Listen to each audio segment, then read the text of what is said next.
সংক্ষেপে কয়েকটি কথা বলবো। মাদ্রাসা কি, মাদ্রাসার প্রয়োজন কেন, আর আজকের এই জামিয়া সালাফিয়ার প্রয়োজন কেন। আর আমি অত্র এলাকায় একেবারে নতুন, আসার পর থেকে আমি বিভিন্ন জনের কাছ থেকে খবর নিচ্ছি যে এলাকায় কতগুলো মাদ্রাসা আছে। শুনে যেটা আমি বুঝতে পেরেছি, অত্র এলাকার প্রায় গ্রামে মাদ্রাসা বিদ্যমান। তা আলহামদুলিল্লাহ আমি আশা করছি যখন মাদ্রাসা আছে, সাধারণ পাবলিক তাদের কাছে বক্তব্য একটু কষ্ট মনে হলেও যারা মাদ্রাসার দায়িত্বশীল তাদের তো বুঝে আসবে বলে আশা করছি। আল্লাহ সুবহানাহু ওয়া তাআলার প্রশংসা করছি যে মহান রব্বুল আলামিন আমাকে আজকে এরকম একটি প্রোগ্রামে উপস্থিত হওয়ার তৌফিক দান করেছেন। আলহামদুলিল্লাহ। দরুদ ও সালাম বর্ষিত হোক বিশ্ব মানবতার মুক্তির দূত বিশ্ব নবী জনাবে মুহাম্মদ রাসূলুল্লাহ সাল্লাল্লাহু আলাইহি ওয়াসাল্লামের উপরে। আমরা সকলেই বলি আল্লাহুম্মা সাল্লি আলাই, আল্লাহুম্মা বারিক আলাই, আল্লাহুম্মা আমিন। প্রথমেই ক্ষমা চেয়ে নিচ্ছি যে আমি কোনো বক্তা নই। যেটাই আমার ব্যাপারে শুনেছেন ওটা ভুল শুনেছেন। এখানে বসলেই বুঝতে পারবেন যে আমি বক্তা নই। কিন্তু এতটুকু অবশ্যই বলতে পারি যে প্রয়োজনীয়তা কি আছে, আমাদের কোন দিকে ধাবিত হতে হবে। আজকের সমাজ ভাইরালকে পছন্দ করে। ভাইরাল ভাইরাল বোঝেন তো? যে যত যার বিরুদ্ধে বলতে পারবে সে তত ভাইরাল। এখন যদি আমি পারিপার্শ্বিক কারোর বিরুদ্ধে বলি তাহলে আমি খুব ভাইরাল বক্তা। কিন্তু এতে সমাজের কি লাভ হচ্ছে? গজল বলতে পারলে সে ভাইরাল বক্তা। আমরা ভাইরাল নয় তার প্রমাণ এটাই যে এখানে যত মানুষ বসে আছে তার চেয়ে যেখানে খেতে দিচ্ছে ওখান থেকে রাস্তা পর্যন্ত ওই রাস্তাতে হচ্ছে বেশি মানুষ আছে। যদি এটা আবার ভাইরাল বক্তা হতো তাহলে ওরা কমসে কম গজল শোনার জন্য এখানে আসতো। ভাইরাল দিয়ে কি কাজ হয়েছে? আর যুগে যুগে ইসলামকে বাঁচিয়ে রাখার জন্য কারা কাজ করেছে এর সংক্ষিপ্ত বিশ্লেষণ খুব স্বল্প সময়ের মধ্য দিয়ে আমার বক্তব্য শেষ করব। আমার পরে সভাপতি আছেন অত্যন্ত যোগ্য মানুষ শেখ জিয়াউল হক মক্কি হাফেজাহুল্লাহ, এবং আমার বন্ধুবার শেখ আরিফুল ইসলাম মাদানী, তিনিও আছেন আমার পরে বক্তব্য রাখবেন। মোহতারাম উপস্থিতি, আমি একটা কথা প্রায় বলি, বিভিন্ন বক্তব্যের মঞ্চে বলি, পৃথিবীতে যত মসজিদ আছে, আমি পৃথিবীর দায়িত্ব তার আল্লাহ আমাকে দিইনি। অত্র এলাকার কিছু মানুষের কাছে যাওয়া বা সেই সমস্ত এলাকায় গিয়ে দুটো কথা বলার ক্ষমতা হয়তো আল্লাহ দিয়েছেন। অত্র এলাকার যত মসজিদ আছে সমস্ত মসজিদগুলোতে যদি তালা মেরে দেওয়া হয়, তালা মারতে বলছি না, অপব্যাখ্যা করবেন না, যদি তালা মেরে দেওয়া হয়, আরো লক্ষ লক্ষ মসজিদ যদি আবার নতুনভাবে ভিত্তি স্থাপন করে তৈরি করা হয়, হাজারো দাওয়া সেন্টার যদি তৈরি করা হয়, হাজারো সংগঠন যদি তৈরি করা হয়, তাহলে এই সমস্ত কারখানাগুলো, এই সমস্ত মাদ্রাসাগুলো যদি বেঁচে থাকে, ওই দাওয়া সেন্টার পরিচালনা করতে, ওই সংগঠন পরিচালনা করতে, ওই মসজিদগুলোকে আবাদ রাখতে কোনোদিন অসুবিধা হবে না। কিন্তু এই মাদ্রাসাগুলো যদি না থাকে আর এরপরে মসজিদ যে কটাই আছে এই মাদ্রাসাগুলো যদি না থাকে, তাহলে আপনি ইমামতির জন্য রাখবেন কাকে? ইমামতির দায়িত্ব প্রদান করবেন কাকে? সমাজের নেতা হিসাবে, সাংগঠনিক নেতা হিসাবে রাখবেন কাকে? দাওয়া সেন্টারগুলো পরিচালনা করার জন্য রাখবেন কাকে? হ্যাঁ, এটাই হবে। যে সাঁতার কাটতে জানে না সে সাঁতার শেখানোর প্রচেষ্টা করবে, সে নিজেও ডুবে মরবে আর অন্যকেও ডুবাবে। আর আল্লাহ নবী সাল্লাল্লাহু আলাইহি ওয়াসাল্লামের পরিভাষা এটাই। আলেম ওলামারা দুনিয়ার থেকে বিদায় নেবে, তখন সাধারণ মানুষ মূর্খদেরকে, জাহিলদেরকে নেতা বানাবে, সেই জাহিল নিজে ফতোয়া প্রদান করবে, নিজে ভ্রষ্ট হবে আর অন্যকেও ভ্রষ্ট করবে। আমি আপনার ভাষায় কথা বলবো যদি আপনি একটু ধৈর্য ধরে শোনেন। মোহতারাম উপস্থিতি, ভারতবর্ষের বর্তমান প্রেক্ষাপটে দাঁড়িয়ে উপমহাদেশের ইতিহাস যদি লক্ষ্য করেন, এখনো পর্যন্ত ইসলাম বেঁচে আছে কোনো ভাইরাল বক্তার জন্য নয়। একটা সময় আমরা দেখেছি আমাদের আকাবিররা, আমাদের মাশায়েখরা রয়েছেন যারা প্রখ্যাত আলেম, তারা তাদের পড়ানোর মধ্যে কথার মধ্যে নমনীয়তা রাখে এই বলে যে আমাদের আকাবিররা এই কথা বলেছেন, আমাদের সালাফরা এই কথা বলেছেন, বিখ্যাত আলেমের এই মতামত। কিন্তু বর্তমান দিনের কোনো ভাইরাল বক্তাকে কথা বলতে শুনবেন না যে এটা আকাবিররা বলেছেন, এটা সালাফরা বলেছেন, বিখ্যাত মুহাদ্দিসের এই উক্তি ছিল, এ কথা কোনোদিন বলবে না। বলবে আমার মতামত এটা, আমার মতামত এটা। কাফের বলতেও দ্বিধাবোধ করে না, কাউকে বেদাতি বলে দিতেও দ্বিধাবোধ করে না, কাউকে মুশরিক বলতেও দ্বিধাবোধ করে না, কেউ কাবিরা গুনাহ করলে তাকে ইসলাম থেকে বহিষ্কার করতেও দ্বিধাবোধ করে না।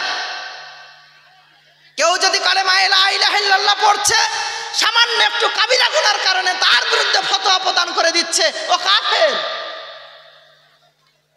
আর আমরা সাধারণ মানুষ এই আবেগটাকে এত ভালোবাসি, কেউ যদি কাউকে কাফের বলে দেয়, কোনো জনগোষ্ঠী যদি অন্য কোনো কওমকে বলে দেয় তোরা সব জাহান্নামে যাবি, তাহলে আমাদের শুনতে খুবই ভালো লাগে। কিন্তু এর নাম কি ইসলাম? পৃথিবীতে ইসলামকে এইভাবেই বেঁচে আছে? এইভাবে যুগে যুগে কি ইসলামকে বাঁচিয়ে রাখা হয়েছে? না, এমনটা হয়নি। তার ইতিহাস যদি দেখেন তাহলে তার বিস্তারিত রূপ, তার কিছু অংশ আমি আপনাদের সম্মুখে বলার চেষ্টা করব। আল্লাহর কাছে দোয়া করছি, আল্লাহ সঠিক বলা এবং সেই মোতাবেক নিজে আমল করতে পারি, সাধারণ মানুষকে যেন বুঝাতে পারি এবং সাধারণ মানুষ এ নিয়ে যেন একটু ভাবতে পারে, এই তৌফিক আল্লাহ তুমি দান করো, আমিন। মোহতারাম উপস্থিতি, ভারতবর্ষে ইলমের খিদমত, ইলম নিয়ে কেন বলছি? এ মাদ্রাসা মানে ইলমের আলোচনা, মাদ্রাসা মানে জ্ঞানের আলোচনা। সেই জায়গায় দাঁড়িয়ে এ কথা বলতে আমি বাধ্য হচ্ছি। আজকের দিনে যদি কোনো মাওলানা সাহেব বলে ক্বালা রাসূলুল্লাহ সাল্লাল্লাহু আলাইহি ওয়াসাল্লাম, এই ক্বালা রাসূলুল্লাহ তার মুখের কথা কিনা, সে বানিয়েছে কিনা, আল্লাহ রসুলের কথা কিনা, সেটা নিয়েও আমাকে আজ প্রমাণ করতে হবে। আল্লাহর নবী জনাবে মুহাম্মদ রাসূলুল্লাহ সাল্লাল্লাহু আলাইহি ওয়াসাল্লাম বলছেন, কাফা বিল মারঈ কাযিবান ইউহাদ্দিসু বিকুল্লি মা সামিআ। প্রত্যেকটা শোনা কথা যাচাই বাছাই না করে সেটা বর্ণনা করে দেওয়া, এটা মিথ্যাবাদী হওয়ার জন্য যথেষ্ট। আল্লাহ রাসূল সহিহ মুসলিমের মুকাদ্দমার মধ্যে বলছেন, যদি কোনো ব্যক্তি আমার নামে উল্টোপাল্টা কথা তৈরি করে আমার নামে চালিয়ে দেয়, তাহলে সেজন্য তার ঠিকানা জাহান্নাম হিসাবে নির্বাচন করে নিল। একটা কথা বলা হলো, একটা আলেম একটা কথা বলল, আমি আব্দুল হামিদ একটা কথা বললাম, এই কথাটা আদৌ আল্লাহ রসুলের কিনা, আল্লাহ রসুল বলেছেন কিনা, এ বিষয়ে আমাকে দেখতে হবে সূত্র ধরে কথাটা রসুল পর্যন্ত গিয়েছে কিনা। আজকে উপমহাদেশে ভারত, পাকিস্তান, বাংলাদেশ, এই উপমহাদেশের কোন আলেম সে যখন কোন হাদিসের দার্স দেয়, যখন সে হাদিসের ব্যাখ্যাগুলো করে, যখন সন্তানগুলোর মাথাতে পাগড়ি পরানো হয়, শাইখুল হাদিস বলেন আমার হাদিসের সানাদ অমুকের কাছ থেকে আমি হাদিসের ইজাজা নিয়েছি, আর অমুক অমুকের কাছ থেকে নিয়েছিল, আর অমুক অমুকের কাছ থেকে নিয়েছিল, আর অমুক নাজির হোসেন, মিয়া নাজির হোসেন মুহাদ্দিস দেহলভির কাছ থেকে হাদিস পড়েছিল, আর মিয়া নাজির হোসেন মুহাদ্দিস দেহলভি থেকে নিয়ে আল্লাহ নবী পর্যন্ত পরপর হাদিসের ধারাবাহিকতা পাওয়া যায়। যদি এই খিদমতকে দুই ভাগে ভাগ করতে পারি, একটা হলো শাহ ওলিউল্লাহ মুহাদ্দিস দেহলভির পূর্ববর্তী যুগ, আর একটা হলো শাহ ওলিউল্লাহ মুহাদ্দিস দেহলভির পরবর্তী যুগ। পূর্ববর্তী যুগটাকে আলাদাভাবে দেখতে হবে আর পরবর্তী যুগটাকে আলাদাভাবে দেখতে হবে। কারণ আজকে অনেকেই বলে যে আহলুল হাদিস যারা, এরা ইংরেজদের দালাল। শুনেছেন? বলে কথা ইংরেজদের দালাল। যে বলে ইংরেজদের দালাল, আসলে দালালি যারা করে তারাই অন্যকে দালাল ভাবে। আজকের দিনে যে বা যারা আমাদেরকে বলছে, কি বলছে, মুসলিমরা এদেশের নয়, মুসলিমরা তাহলে উড়ে এসেছে, এদেশ স্বাধীন করায় মুসলিমদের কোনো অবদান নেই, তাহলে মুসলিমরা উড়ে এসেছে। আর মুসলিমদের বরাবর তাদের এই দেশকে যে যারা ভালোবাসে এটার প্রমাণ তাদেরই দিতে হচ্ছে। কিন্তু যে ব্যক্তি মুসলিম আলীকে দিয়েছিল, যে ব্যক্তি ইংরেজদেরকে বলেছিল আমি তোমাদের হয়ে গোয়েন্দাগিরি করব, আমি তোমাদের হয়ে কাজ করব, আমাকে ছাড়পত্র দেওয়া হোক, সেই সাবারকার হয়ে গেল আজ দেশের সবচেয়ে বড় নেতা। কিন্তু যারা দেশকে স্বাধীন করেছে তারাই আজকে হয়ে গেল এই দেশের সুনাগরিক নয়, বদনাগরিক। এরা এসেছে রোহিঙ্গা, এরা অমুক, এরা তমুক, আরো আরো আর কিছু। ভয় লাগছে নাকি? এত সহজ হয়ে যাবে যে আজ কেউ ফুৎকার দিয়ে আমাকে উড়িয়ে দিতে চাইবে আর আমি উড়ে যাব। আর আজকে এই কওমের মধ্যে যারা মুসলিম বলে দাবি করছে তারা কেউ বলবে আহলুল হাদিসরা ইংরেজদের দালাল, আর সেটা আমি শুনে নেব। হতে পারে না, কোনোদিন নয়। তার ইতিহাস আপনাকে জেনে যেতে হবে।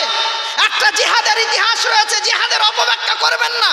এই দেশকে স্বাধীন করতে, এই দেশকে ওই সমস্ত বদমাইশদের হাত থেকে মুক্ত করতে যারা লড়াই করেছিল, এই দেশকে যারা ফিরিয়ে এনেছে তার সক্ষমতায়, সেটাই ছিল জিহাদ।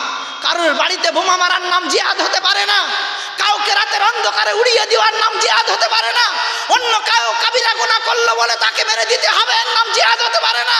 নিজের নফসের বিরুদ্ধে লড়াই করাটাও জিহাদ, এটাই আমরা বিশ্বাস করি। আর যখন দেশের সরকার যখন আমাদেরকে ডাক দিয়েছে, অন্য কেউ আমাদের দেশটাকে দখল করতে চাইছে, এসো তোমরা ঝাঁপিয়ে পড়ো, সেই মুহূর্তে গিয়ে আমরা ঝাঁপিয়ে পড়েছি। সেই জায়গায় যতটুকু করণীয় সেটা আমরা করার চেষ্টা করেছি। মহতারাম উপস্থিতি, আজকের দিনে যে বা যারা মনে করে আহলুল হাদিসরা ইংরেজদের দালাল, তাদের উদ্দেশ্যে বিশেষভাবে বলতে চাই, আল্লাহর নবী জনাবে মুহাম্মদ রাসূলুল্লাহ সাল্লাল্লাহু আলাইহি ওয়াসাল্লামের যুগটা হলো স্বর্ণ যুগ। সাহাবা کرامদের যুগ সম্পর্কে আল্লাহ নবী বলছেন খায়রুল কুরুনে কারনি সুম্মাল্লাযিনা ইয়ালুনহুম। সেই সাহাবা کرامদের ব্যাপারে আল্লাহ নবী সাল্লাল্লাহু আলাইহি ওয়াসাল্লাম কখনো বলছেন, কি বলছেন? ফাইন আমানু বিমিসলিমা আমানতুম বি।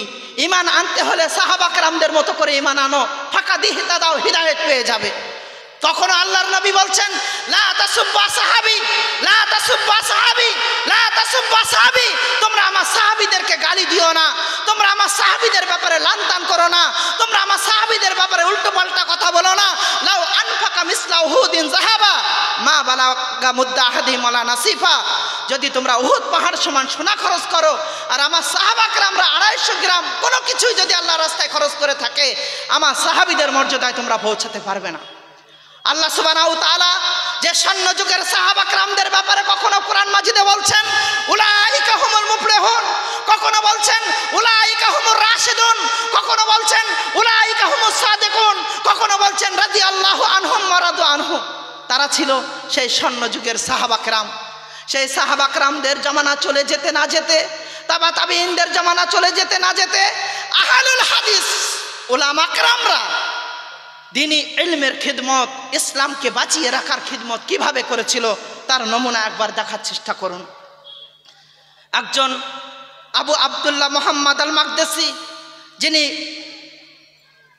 বলা যেতে পারে পরিপ্রযোজক হিসাবে যখন সিন্ধ প্রদেশের বিভিন্ন এলাকা, যেটা কেরালের এলাকা বর্তমান বলা হচ্ছে, সেখানে যখন আসলেন তিনি দেখতে পেলেন সেখানে মানসুরা নামক একটি জায়গাতে কিছু মানুষ, তাদেরকে কিছু মুস্তাহিদ, কিছু বিশেষ সাহাবা کرامদের মধ্যে বা তার পরবর্তীতে কিছু মুস্তাহিদরা এসে, মুহাদ্দিসিনরা এসে বা কিছু সালাফদের মধ্যে কেউ কেউ এসে যারা কোরআন আর সহিহ সুন্নাহর জ্ঞানের আলো সেখানে ফুটিয়েছে।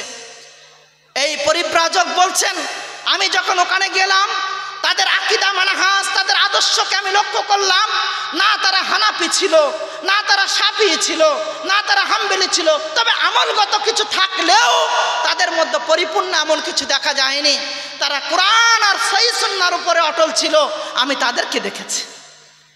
হিজরিটা মনে করুন 375 হিজরি, 375 হিজরিতে এই খবর পাওয়া যাচ্ছে সেখানে আহলুল হাদিসদের আগমন এবং সেখানে তারা এই উপমহাদেশে এসে কাজ করেছে। দ্বিতীয় নাম্বার, হাদিস শাস্ত্রের একজন বিখ্যাত রাবী, যার থেকে ইবনে মাজাহ ছাড়া প্রত্যেকটা হাদিস গ্রন্থে হাদিস গ্রন্থ তার থেকে হাদিস বর্ণনা করেছেন, যার নাম কুতাইবা বিন সাঈদ আল বাগলানি। ইবনে মাজাহ ব্যতীত প্রত্যেকেই তার কাছ থেকে হাদিস বর্ণনা করেছেন। শুধুমাত্র সহিহ বুখারীতে 308টা হাদিস তার থেকে বর্ণনা করা হয়েছে। এই বাগলানটা কোথায় অবস্থিত? এটা উপমহাদেশে অবস্থিত।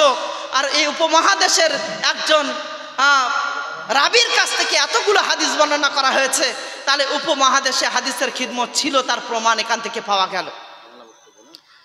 বিখ্যাত একজন আলেম ইমাম সাকানি রাহিমাহুল্লাহ 577 হিজরিতে একটা কিতাব লিখেছিলেন, মাশারিকুল আনোয়ার। একটু কষ্ট করে শুনুন, আমি শেষে আপনার এলাকার কথা বলবো, আপনার এলাকায় কিভাবে কাজ হয়েছিল সেটা শুনবেন। একজন ইমাম সাকানি মাশারিকুল আনোয়ার বইয়ের মধ্যে ইমাম বুখারী, ইমাম মুসলিমের সমস্ত হাদিসগুলোকে জমা করেছেন। এছাড়া তার একটি খিদমত হলো মাজমাউল বাহরাইন, যেখানে ইলমে হাদিসের আরবি ভাষার ডিকশনারি হিসাবে সে বইটা উল্লেখ করা হয়েছিল। তারিখ কখন বললাম? 577 হিজরিতে। পরবর্তীতে যদি দেখেন শেখ হুসামউদ্দিন, তার লিখিত বই কানজুল উম্মাল, ভারতের জৈনপুর, বেনারা জৈনপুরে তার জন্ম। ইমাম সুয়ুতির আল জামিউল কাবির আর জামিউস সাগির, এর সব দুটো বইকে একত্রিত করে বিভিন্ন অধ্যায় রচনা করে কানজুল উম্মালের মধ্যে একটা ব্যাখ্যা তিনি সেখানে দিয়েছেন। এমনিভাবে যদি দেখেন শাহ ওলিউল্লাহ মুহাদ্দিস দেহলভির পূর্বে মাওলানা তাহের পাটনি, পাটনাতে তার জন্ম। তার লিখিত বই তাজকিরাতুল মাওজুআত, যেখানে তিনি জাল এবং যায়ীফ হাদিসগুলো উল্লেখ করেছেন। তার আরেকটি খিদমত আল মুগনি, যেখানে খুব কঠিন কঠিন রাবির নামগুলোকে উল্লেখ করে তিনি বর্ণনা দিয়েছেন। তার আরেকটি বই মাজমাউ বাহারিল আনোয়ার, যেখানে কোরআন এবং হাদিসের কঠিন কঠিন শব্দগুলোকে উল্লেখ করা হয়েছে। ঠিক এমনিভাবে শেখ আহমদ সিন্ধি 1034 হিজরিতে মৃত্যুবরণ করেছেন। এমন অনেক ব্যক্তিত্বের কথা জানি। শাহ ওলিউল্লাহ মুহাদ্দিস দেহলভির পূর্বে তারা এই উপমহাদেশে ইসলামের ইলমের খিদমত করেছেন। এবারে আসি শাহ ওলিউল্লাহ মুহাদ্দিস দেহলভির জামানা। শাহ ওলিউল্লাহ মুহাদ্দিস দেহলভিকে সবাই দাবি করে উনি আমাদের লোক। আহলুল হাদিসরা দাবি করছে না করছে পরের কথা, বিভিন্ন মাযহাবী ভাইয়েরা তারা দাবি করছে ওলিউল্লাহ মুহাদ্দিস দেহলভি আমাদের লোক। কাদের লোক ওটা বলার দরকার নেই, যদি তার খিদমতকে লক্ষ্য করেন তাহলে স্পষ্ট হয়ে যাবেন এখান থেকে কিছু বিষয়ে। শাহ ওলিউল্লাহ মুহাদ্দিস দেহলভি, যিনি 1703 খ্রিস্টাব্দে জন্মগ্রহণ করেন, 1732 খ্রিস্টাব্দে তিনি এখান থেকে হজ করতে গিয়েছিলেন। কোথায় কোথায় হজ করতে গিয়েছিলেন? আজমির? কোথায়? মক্কায়। আচ্ছা, আসলে উনি সেই সময় যেটা নিয়ে গিয়েছিলেন বা তার যে আকীদা ছিল, সেই আকীদার মানুষগুলো এখন আজমিরকে হজ হিসাবে গণ্য করে। তাই আমি কথাটা একটু অন্যভাবে বললাম। 1732 খ্রিস্টাব্দে যখন শাহ ওলিউল্লাহ মুহাদ্দিস দেহলভি হজের উদ্দেশ্যে গেলেন মক্কায়, মক্কাতে গিয়ে তিনি একজন শায়েখকে দেখলেন। আজকের দিনেও যারা হজ করতে যান, আজকের দিনেও যারা উমরা করতে যাচ্ছেন, মাশায়েখরা ছিলেন সেখানে। দেখবেন মসজিদের বিভিন্ন খুঁটির গোড়াতে এক এক শায়েখ বসে দার্স দিচ্ছেন। দেখেছেন? দেখেছেন কেউ? আরে হজ উমরা যারা করতে গিয়েছেন মসজিদে নববীতে বা মসজিদে হারামের বিভিন্ন খুঁটির গোড়াতে, খাম্বার গোড়াতে এক একজন শায়েখ বসে দার্স দিচ্ছেন, এটা দেখেছেন? দেখেছেন, আলহামদুলিল্লাহ। তো শাহ ওলিউল্লাহ মুহাদ্দিস দেহলভি গিয়েছেন, তখনও এই ব্যবস্থাপনা ছিল। শাহ ওলিউল্লাহ মুহাদ্দিস দেহলভি দেখছেন একজন বৃদ্ধ মানুষ, যার নাম আবু তাহের মোহাম্মদ বিন ইব্রাহিম কুর্দি মাদানী রাহিমাহুল্লাহ। তিনি বারবার যেন কলা রসুল্লাহ বলছেন, কিন্তু শাহ ওলিউল্লাহ মুহাদ্দিস দেহলভি বলছেন এ কলা রসুল্লাহ বলছে, আমি তো কোনোদিন কলা রসুল্লাহ শুনিনি। আমি যেখান থেকে এসেছি আমি কখনো শুনেছি কলা আবু হানিফা, আমি কখনো শুনেছি কলা মালিক, আমি কখনো শুনেছি কলা শাফি, আমি কখনো শুনেছি কলা আহমদ ইবনে হাম্বল, আমি কখনো শুনেছি কলা জুফর, আমি কখনো শুনেছি কলা ইউসুফ, আমি কখনো শুনেছি কলা ইয়াকুব, আমি তো কলা রসুল্লাহ শুনিনি। যাক, শুনতে তো ভালো লাগছে, একটু দার্সে বসে দেখি। দার্সে বসেছেন, খুব মজা লাগছে। আল্লাহ রসুল বলেছেন এ কথা, আল্লাহ রসুল বলেছেন এটা করা যাবে, আল্লাহ রসুল বলছেন এটা করা যাবে না, আল্লাহ রসুল বলছেন তোমরা এটা করো। কথাগুলো তো খুবই ভালো লাগছে। 14 মাস তার দারসে বসলেন। 14 মাস পরে যখন ফিরে আসছেন তখন বলছেন, সাহেব আমি উপমহাদেশ থেকে এগুলো নিয়ে এসেছিলাম, সব কিছু রেখে আমি কলা রসুলুল্লাহ নিয়ে উপমহাদেশে ফিরে যাচ্ছি। ফিরে আসলেন। আমালান শাহ অলিউল্লাহ মুহাদ্দিস দেহলভী হানাফি ফিকের উপরে বিশ্বাসী হলেও শাহ অলিউল্লাহ মুহাদ্দিস দেহলভীর তাদরিসান বা তালিফান তার কোনো বিষয় আপনি দেখতে পাবেন না যে কোনো বিষয় এমনটা হয়েছে যে ওই দিকে ধাবিত হয়েছে। তারপরেও আজকে যদি কেউ দাবি করে করুক, তাতে আমার অসুবিধা নেই। শাহ অলিউল্লাহ মুহাদ্দিস দেহলভী তার সন্তান শেখ আব্দুল আজিজ মুহাদ্দিস দেহলভীর কাছে অর্পণ করে যাচ্ছে, বাবা এই হাদিসের খিদমত তুমি করবে। তার সন্তানের একটি লিখিত বই বুস্তানুল মুহাদ্দিসিন। এমনিভাবে তিনি তার সন্তানকে আবার দায়িত্ব দিয়ে যাচ্ছেন শাহ ইসহাক মুহাদ্দিস দেহলভী, শাহ ইসহাক মুহাদ্দিস দেহলভী। এবারে আপনাদের কাছে আসি, এবার ভেজালটা এবার শুরু হচ্ছে, ভালো করে কানটা খাড়া রাখবেন। ভেজালের জায়গা এবার শুরু হচ্ছে।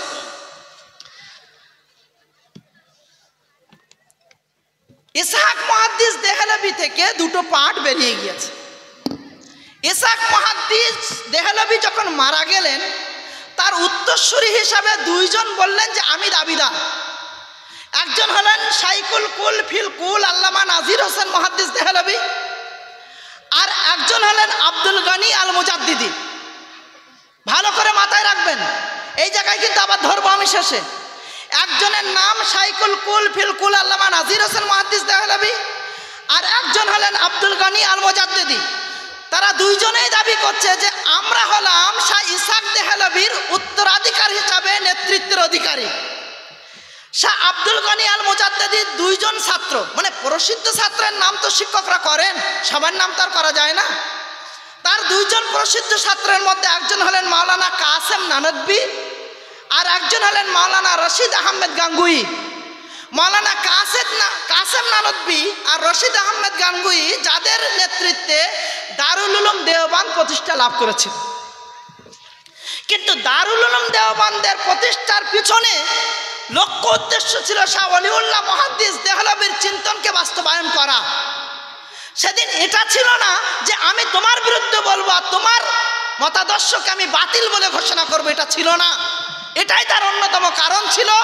সেদিন প্রখ্যাত ওলামা کرامদের একটা টিম দারুল উলুম দেওবন্দে পড়াশুনো করতেন। অন্যদিকে মিয়া নাজির হোসেন মুহাদ্দিস দেহলভীর ছাত্র সংখ্যা 60 বছরের খিদমতে কম বেশি হলেও 1.5 লক্ষ। কত বললাম? 1.5 লক্ষ। আপনার এলাকায়ও ছাত্র আছে, আমি নাম বলবো। 1.5 লক্ষ ছাত্র ছিল শাহ মিয়া নাজির হোসেন মুহাদ্দিস দেহলভীর, এবং বলা হয় তার ব্যাপারে 2 মিলিয়ন মানে 20 লক্ষ মানুষ শিরক আর বেদাত থেকে তওবা করে ফিরে এসেছিল কোরআন আর সুন্নাহর কাছে মিয়া নাজির হোসেন মুহাদ্দিস দেহলভীর প্রচার প্রসারে আর তার ইলমি খিদমতের কারণে। কত বললাম? 20 লক্ষ। 20 লক্ষ মানুষ তওবা করে ফিরে এসেছিল কোরআন সুন্নাহর কাছে শিরক আর বেদাতকে ছেড়ে দিয়ে। আজকে আমাদের কথা কজন শোনে? যে শোনে না তা কি করবো? কি প্রচেষ্টা তুমি করেছো? তুমি বলছো আমি এত বড় নেতা, তোমার নেতাগিরি শুধুমাত্র নেতাগিরি হয়ে থাকবে, তোমার প্রচেষ্টাটা কোথায়? তুমি কি করেছো? তুমি যে একটা ভালো কাজ করছে তার পিছনে কিভাবে কাঁটি মারতে হবে, খোঁচা দিতে হবে, এই প্রচেষ্টায় তুমি লেগে আছো। তোমার একবার ডাকতে দ্বিধাবোধ করেছে, মানে হয়তো ডাকা হয়নি, একটা এত হেডেক নিয়ে চলা ব্যক্তি কোনোদিন তার ভুল হতে পারে। আমার ডাকিনি মানে ওর জলসা কি করে হয় আমি দেখিয়ে দেবো। আরে ভাই, হাড়ে হাড়ে উপলব্ধি করি। এরকম জলসা যারা গিয়েছেন তারা জানেন, মাদ্রাসা সালাফিয়া ঘোড়ার আসে প্রতিবার জলসাতে 20 থেকে 23,000 মানুষ থাকে, মানুষ হয়। তাই সাধারণ সিম্পলি বিষয় নিয়ে আমাকে বলিনি তো। আব্দুল হামিদ এখন অনেক বড় হয়ে গিয়েছে, আমাদের আর প্রয়োজন হয় না। তাআলা আনহুর কাছে আল্লাহর নবী পরামর্শ চাইছেন, ওমর এই উহুদে যারা পাকড়াও হয়েছে বদমাইশগুলো, এদের কি করা যায় বলো তো দেখি। ওমর রাদিয়াল্লাহু তাআলা আনহু বলছেন, একটা কাজ করেন, যার আত্মীয় তার কাছে ছেড়ে দেন, সবকে কচু কাটা করে দিন। আবু বকরকে ডেকে বলছেন, আবু বকর কি করা যায় বলো তো দেখি।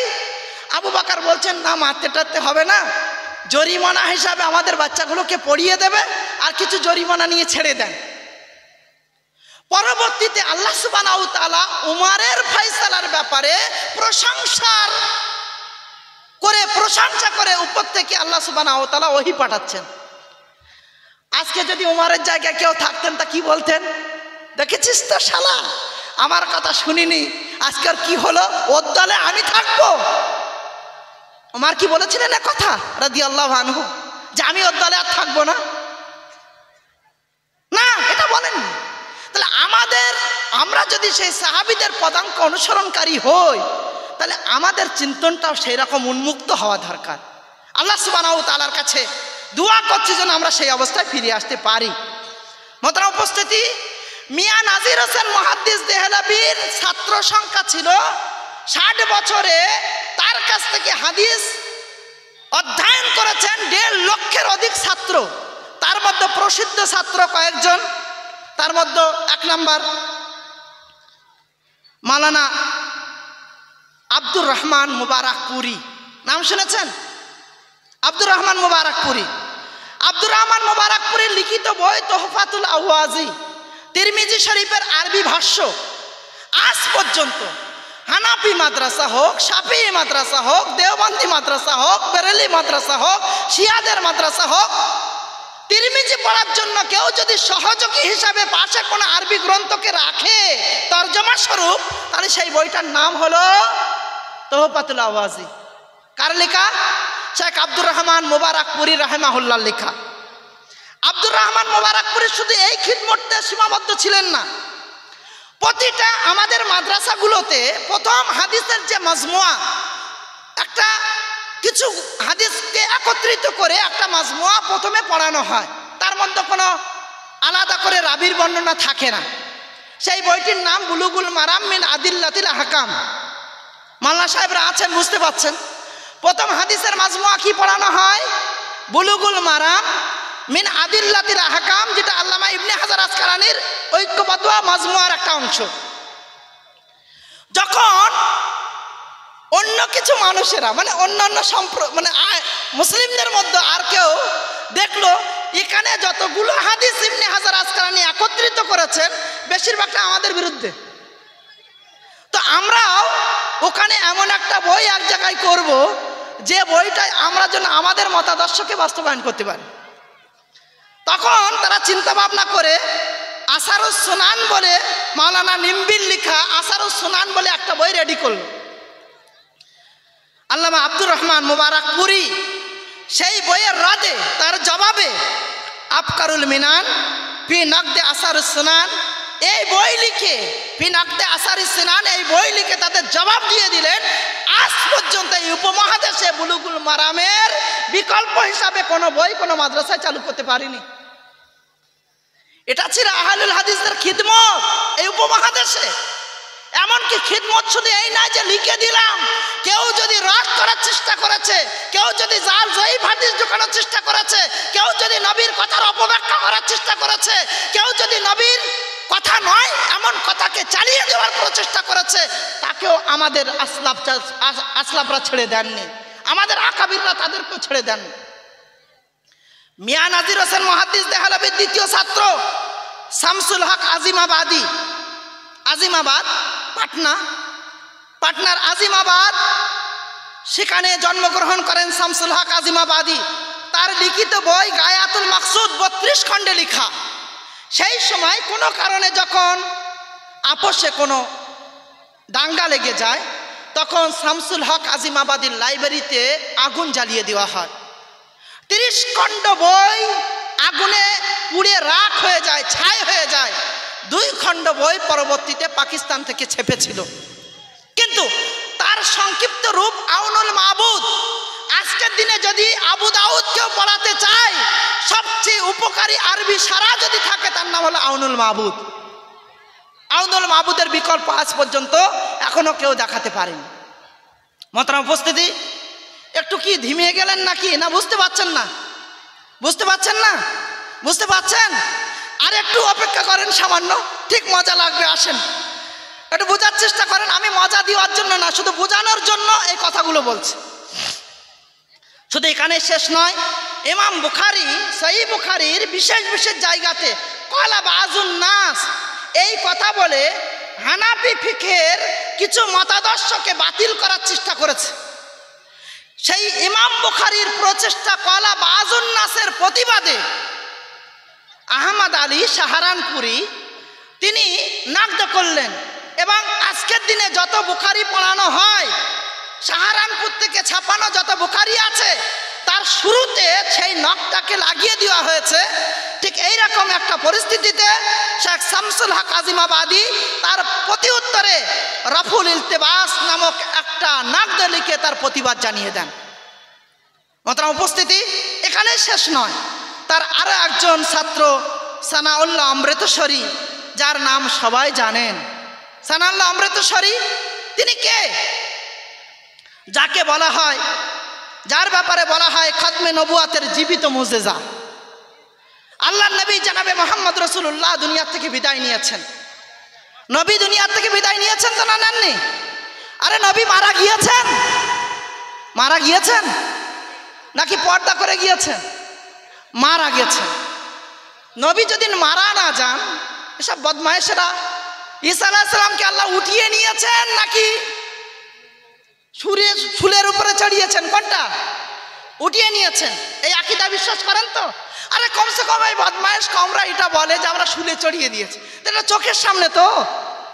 আর যারা বলে নবী মরেনি, তাদের কাছে যদি জিজ্ঞাসা করেন, তাদের হুজুরদের যদি জিজ্ঞাসা করেন যে মানুষ মারা গেলে কটা কাফন দিতে হবে গো, তা সে বলবে আল্লাহর নবীর 3টে সাদা কাফনের কাপড় দেওয়া হয়েছে, সুতির কাফনের কাপড় দেওয়া হয়েছে।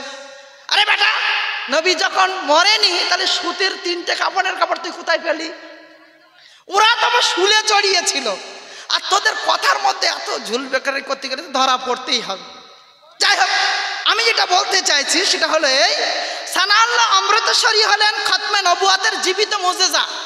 যখন নবী সাল্লাল্লাহু আলাইহি ওয়াসাল্লামের পরে গোলাম আহমেদ কাদিয়ানী দাবি করলেও যে আমি নবী, আনা খাতামুন নবীন, এর অর্থ হলো এটাই, আমি হলাম আংটিওয়ালা নবী, অর্থাৎ আংটি পরা যাবে, এরপরে নবী আসতে পারে। আমি গোলাম আহমেদ কাদিয়ানী তার নবীর একটা উদাহরণ প্রকাশ্য ময়দানে মুবাহারা করলেন সানাউল্লাহ অমৃতসরী, এই বলে যে তুমি আল্লাহর রাস্তা দিয়ে বলো, যদি তুমি নবী সত্য হও, আমি সানাউল্লাহ অমৃতসরী ঘোষণা করছি আল্লাহ আমার জন্য গোলাম আহমদ কাদিয়ানীর আগে মৃত্যু হয়ে যায়।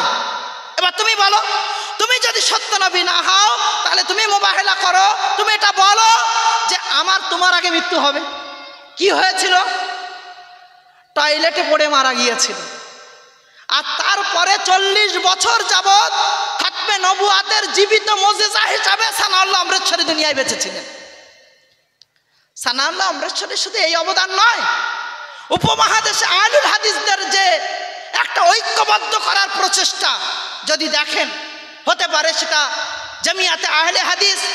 যখন মুসলিম লীগ এই চিন্তন গ্রহণ করলো যে আমরা ভোটের ময়দানে লড়তে যাব, আমরা কল আল্লাহ কলা রসুলের মাধ্যমে মানুষের মাথায় শিরিক ঢুকেছে, তো তৌহিদের ওষুধ দিয়ে ভালো করব, এই প্রচেষ্টা থেকে যখন ভুলে অন্য রাস্তা ইখতিয়ার করলো, যখন কেউ যদি সুন্নাহ ভুলে বেদাত গ্রহণ করে তাকে সুন্নাহর ঔষধ দিয়ে ভালো করব, এই রাস্তা থেকে সরে গিয়ে যখন বলতে লাগলো, কি বলতে লাগলো?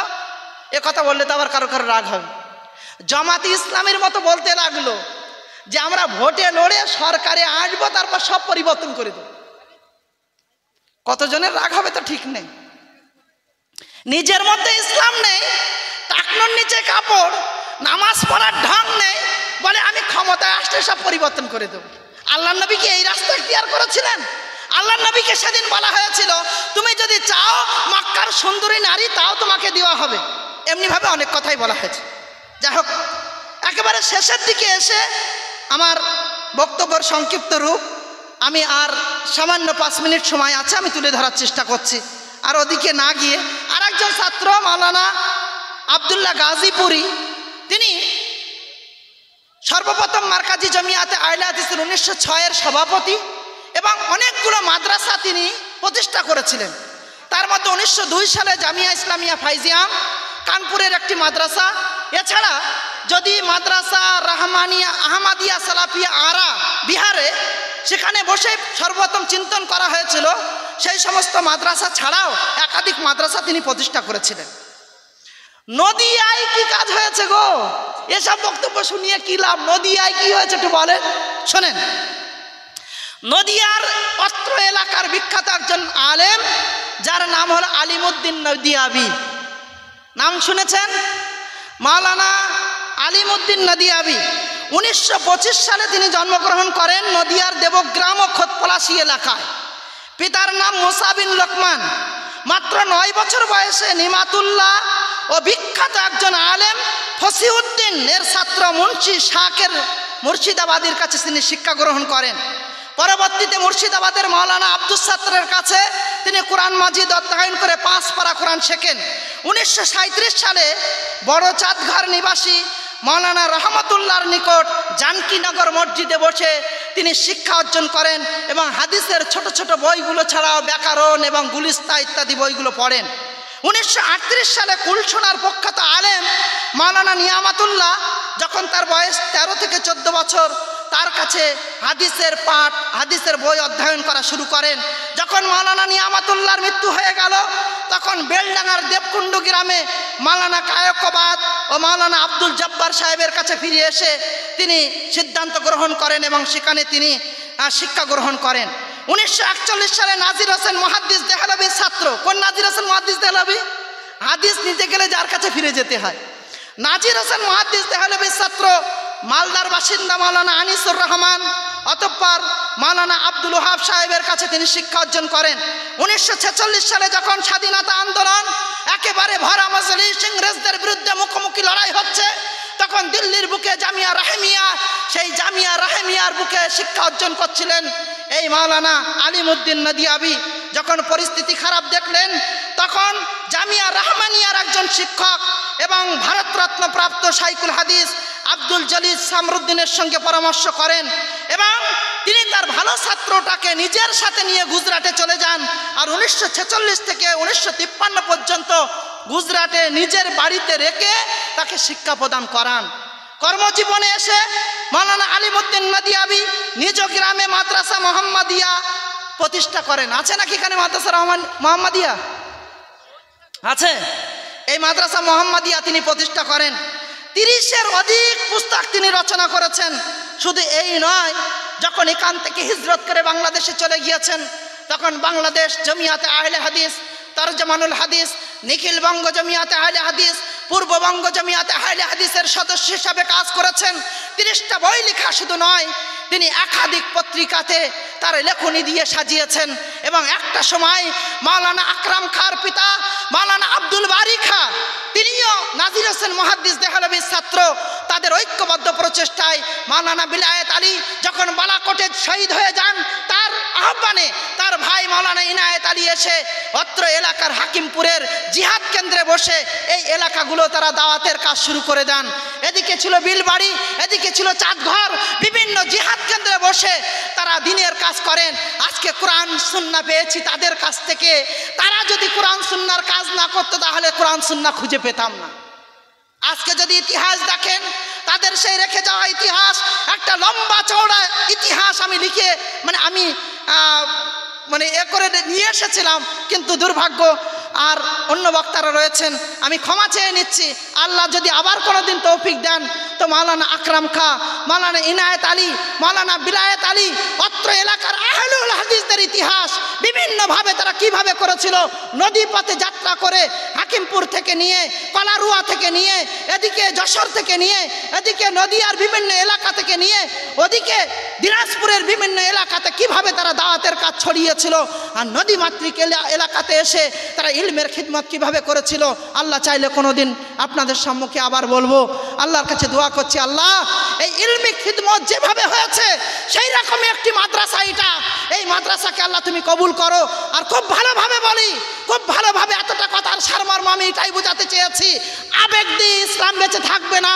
স্বাধীনতা উত্তরোত্তর পরবর্তীতে এক বিরাট ধাক্কাই মুসলিমদের লাগে, কিন্তু আবার পরবর্তীতে সামলে নিয়ে কখনো দেখেছি নবাব সিদ্দিক হাসান খা একদিকে নবাবী, অন্যদিকে বিরাট খিদমত, শুধু 300 বই তার থেকে পাওয়া যায়, 10-এর বেশি আকীদার বই তার থেকে পেয়েছি। কখনো কখনো প্রতিযোগিতার ময়দানে আমরা তাকে দেখেছি, তিনি বুলুগুল মারামের প্রতিযোগিতায় সহিহ বুখারী উপহার দিচ্ছেন। কখনো কখনো দেখেছি আরবাইনের প্রতিযোগিতায় তাফসীর ইবনে কাসির উপহার দিচ্ছেন। কখনো কখনো আরো কত দেখেছি বড় বড় আলেমদের কাছে, বিখ্যাত উলামা কেরামদের কাছে নিজের খরচে নিজের অর্থ খরচ করে তিনি বই ছাপিয়ে মানুষের কাছে পৌঁছে ইসলামের খিদমত করেছেন। আজকের দিন যদি ইসলামকে বাঁচিয়ে রাখার সেই চিন্তন আমার আপনাদের থেকে থাকে, আমি প্রথমেই বলেছি হাজারো মসজিদ যদি তৈরি করেন কোনোদিন অসুবিধা হবে না, হাজারো দাওয়া সেন্টার যদি তৈরি করেন কোনোদিন অসুবিধা হবে না, কিন্তু মাদ্রাসা যদি বন্ধ করে দেন, এই কারখানাগুলো যদি বন্ধ হয়ে যায়, তাহলে মসজিদের ইমামও পাবেন না, কোনো দাওয়া সেন্টারের দায়িত্বশীলও পাবেন না। যখন এমনটা হবে, মূর্খ লোককে নেতা বানিয়ে নেবেন, সে নিজে ভ্রষ্ট হয়ে ফতোয়া প্রদান করবে, আদাল্লু নিজে গোমরা হবে আর আপনাকে গোমরা করবে। আল্লাহর কাছে দোয়া করছি, আল্লাহ এই জামিয়া সালাফিয়াকে আল্লাহ তুমি কবুল করো, আমিন। আল্লাহ তুমি এই প্রতিষ্ঠানটাকে সব বাধা বিপত্তির ঊর্ধ্বে উঠে নেক নিয়তে খুলুসিয়াতের সঙ্গে এগিয়ে যাওয়ার তৌফিক দান করো, আমিন। আল্লাহ এর উপরে তুমি পূর্ণ বরকত দান করো, আমিন। আপনাদের কাছে অনুরোধ করছি, সহযোগী না হলে এই সমস্ত প্রতিষ্ঠান চালাতে গিয়ে, আপনারা তার সরকার, সহযোগী না হলে কোনোদিন এই প্রতিষ্ঠানগুলো চলা সম্ভব নয়। আমরা দূর থেকে বসে বসে বিচার করি, ওই তো 500 টাকা করে নিচ্ছে, তাহলে আবার ওর টাকা দেবো, মানে আপনি একদিন বসেন, কত খরচ তার হিসাবটা আপনি করেন। এইভাবে নয়, এখানে চায়ের দোকানে বসে বসে হিসাব করলে তার হবে না, কিভাবে হচ্ছে কিভাবে চলছে করেন। আজকে আমি একটা প্রতিষ্ঠানের ছোটোখাটো দায়িত্বশীল, 700 বাচ্চা বোর্ডিংয়ে খায়, তা আলহামদুলিল্লাহ আমি বুঝি, আমি হাড়ে হাড়ে বুঝি, যখন কোনো মাদ্রাসাওয়ালাকে কেউ খারাপ বলে তা আমার মনে হয় মুখের সামনে তাকে কিছু বলে দিই, কারণ আমি জানি এ বলছে অজ্ঞতার কারণে বলছে, এ জানে না, এ বোঝে না, তাই এ কথাগুলো বলছে।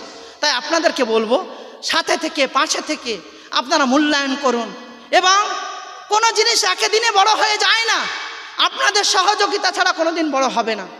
আপনারা সহযোগী হলে, আপনারা পাশে দাঁড়ালে ইনশাআল্লাহ একদিন স্বপ্ন পূরণ হবে। একদিন আমি শুরু করেছিলাম তাজিবুর ভাইয়ের চেয়ে ছোট মাদ্রাসা, সেদিন 3টে রুম ছিল, কিন্তু আলহামদুলিল্লাহ আজকে মদিনা ইসলামী বিশ্ববিদ্যালয়ের সঙ্গে তার যুক্ত হয়েছে। এটা আমার দিবা স্বপ্ন ছিল, আল্লাহ স্বপ্নে বাস্তবায়ন করেছেন। প্রচেষ্টা এই সমাজের মানুষ করেছেন, আমরা তাতে হয়তো একটু প্রচেষ্টা করেছি, এই তাছাড়া কিছু না। আমি বিনীতভাবে অনুরোধ করি, আমি তাজিবুর ভাইয়ের আমার মতো অযোগ্যকে আজকে এই স্টেজে যে সুযোগ দিয়েছেন, আমি অন্তরের অন্তঃস্থল থেকে ধন্যবাদ জানাচ্ছি, কিছু কথা বলার সুযোগ করে দিয়েছেন, এবং আমি আমার অজ্ঞতাপূর্ণ ভাষা দিয়ে হয়তো আমি বুঝাতে পারিনি, তার জন্য আমি ক্ষমা চাইছি। তবে আমার সারমর্ম এটা, আমার বক্তব্যের সারমর্ম এটাই যে আবেগ দিয়ে ইসলাম টিকে থাকবে না। ইসলাম আহলে ইলমের মাধ্যমে টিকে ছিল আর টিকে থাকবে। ইলমের মূল্যায়ন করুন, মাদ্রাসাগুলোর মূল্যায়ন করুন, কিভাবে শিক্ষা ব্যবস্থাকে মজবুত করা যায় তার ব্যাপারে চিন্তন তৈরি করুন, তাহলে ইনশাআল্লাহ এ সমাজকে এগিয়ে নিয়ে যাওয়া যাবে।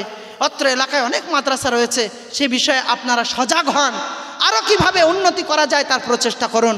আল্লাহ সার্বিক তৌফিক দান করা, আমিন। 23শে ফেব্রুয়ারি গোড়ারা সালাফিয়া মাদ্রাসার বাৎসরিক জলসা, সৌদি মাশায়েখদের আসার সম্ভাবনা আছে।